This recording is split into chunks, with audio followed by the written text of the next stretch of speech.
napakasarap. Yum, yum, yum.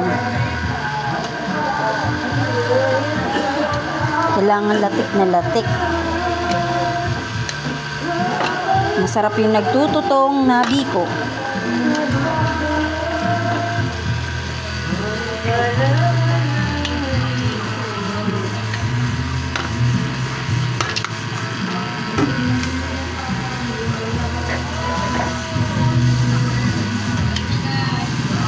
Teka lang.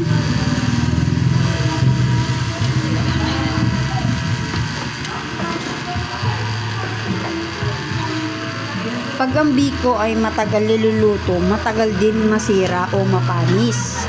Pinatay mo na? Kaya, hindi Wala na apoy. Hulo, ewan ko sa'yo. Patay mo yung pihita, tapos sarado sa gas. Kung yan na lang di ka gamitin ko na wala. Ayun, balatong na to.